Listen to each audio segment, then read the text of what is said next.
Hello everyone. Today topic is article. Guys, article 3 types के होते हैं, ए, एन और द। ए एन जो होते हैं वो डेफिनेट आर्टिकल होते हैं और द होता है जो वो इनडेफिनेट आर्टिकल होता है। आज हम इसमें सबसे इम्पोर्टेंट टॉपिक के बारे में समझेंगे।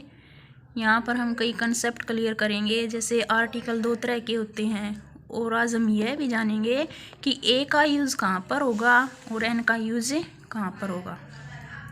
और साथ ही हम इस कंसेप्ट को भी क्लियर करेंगे कि कहाँ पर द का उच्चारण द की तरह होता है और कहाँ पर दी का उच्चारण दी की तरह होता है, जिसके बारे में बहुत से बच्चों को कन्फ्यूज़न रहता है।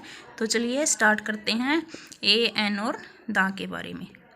गाइस, वावल होते हैं ये 5, ए, ई, आई, ओ, यू, ये 5 वावल होते हैं और इन वावल से पहले हम हमेशा एन का यूज़ करते हैं। जैसे कि ही लाइक डैश एप्पल, इसमें ए जो हो वो हमारा स्वर होता है, यानी कि वावल होता है। ये ए की साउंड दे रहा है तो इसमें हम एन यूज़ करेंगे। It is an umbrella, umbrella, इसमें ए की प्रोनाउंसिएशन आ रही है तो इसमें हम एन यूज़ करेंगे। जैसे कि ए से अंग तक, जो साउंड ए से अंग तक जितनी भी साउंड आएंगी उनमें हम एन का यूज़ करेंगे, और क से अज्ञ तक जितने भी व्यंजन हैं, ये टोटली व्यंजन है, तो इनमें हम ए का यूज़ करेंगे। For example, an apple, apple के साथ हम एन का यूज़ करेंगे। यूनिट, यूनिट के साथ ए का। आई के साथ हम एन का यूज़ करेंगे। जैसे कि आई, वैसे तो वावल यहाँ से भी हम एस्टिमेट कर सकते हैं कि ई वावल है, बट इसकी प्रोनाउंसिएशन को हमने देखना पड़ेगा कि क्या है, इसमें ए की साउंड आ रही है, तो हम यहाँ एन यूज़ करेंगे।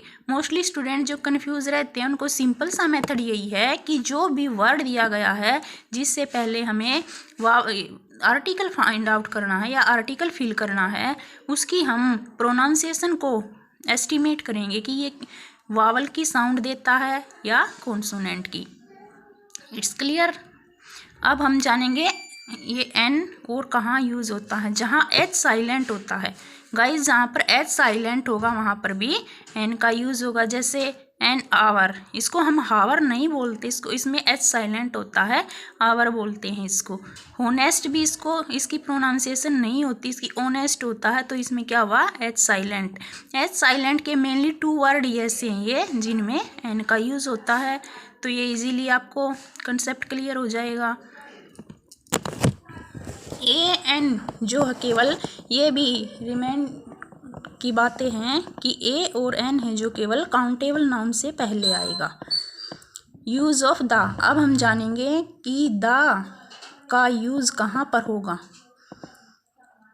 फॉर स्पेसिफिक थिंग्स पर्सन, किसी स्पेसिफिक थिंग्स के साथ और पर्सन के साथ हम द का यूज़ करेंगे। फॉर एग्जाम्पल, आई सा ए मैन, आई सा ए मैन, देखिए मैंने एक आदमी को देखा, तो वो कोई स्पेसिफिक चीज़, पर्सन तो था नहीं जिसको मैंने देखा, वो नॉर्मल इंसान है, तो इसमें कोई स्पेसिफिक चीज़ नहीं है, तो इसमें हमने क्या यूज़ किया, हमने इसमें एन फिल किया है। इसी तरह से the man was crying, the man was crying, वह आदमी जो रो रहा था, तो इस व्यक्ति के बारे में हमने पहले बात कर ली, तो अब क्या है, इसके बारे में बात कर रहे हैं। अब ये हमारे लिए स्पेसिफिक हो गया, तो जहाँ स्पेसिफिक होगा वहाँ द का यूज़ होगा, बट नॉन स्पेसिफिक थिंग और पर्सन के लिए हम ए का यूज़ करेंगे।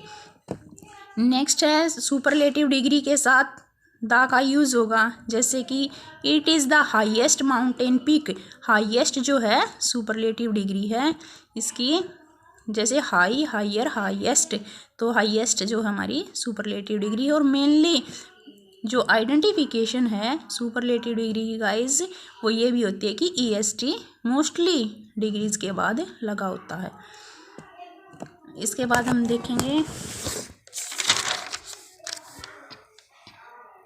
सी इज़ द टालेस्ट गर्ल, कि वह, टालेस्ट का मतलब है कि सबसे लंबी टालेस्ट का मतलब क्या हुआ, सबसे लंबी लड़की है, तो इसके साथ हमने क्या लगा दिया, द का।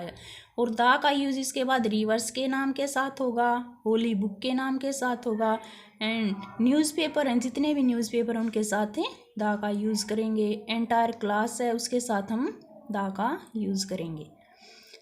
अब बात आती है कि द और दी, ये प्रोनाउंसिएशन है जो द और दी की, ये कहाँ कहाँ होती है, जहाँ पर गाइज वावल की साउंड हो तो वहाँ पर क्या बोला जाएगा, दी बोला जाएगा। किसी भी अगर किसी सेंटेंस में हमें कोई दा लिखा या दी लिखा मिलता है, हमें ये पता लगाना है कि इसकी प्रोनाउंसिएशन क्या होगी, तो हमें उसकी साउंड की तरफ जाना पड़ेगा।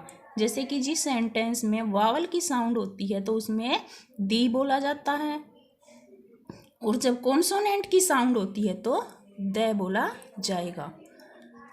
गाइज आई होप कि आपके कंसेप्ट क्लियर हो गए होंगे।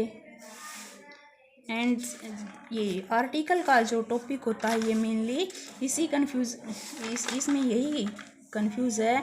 और अब उम्मीद करती हूँ कि आपके सारे कंसेप्ट क्लियर हो गए होंगे।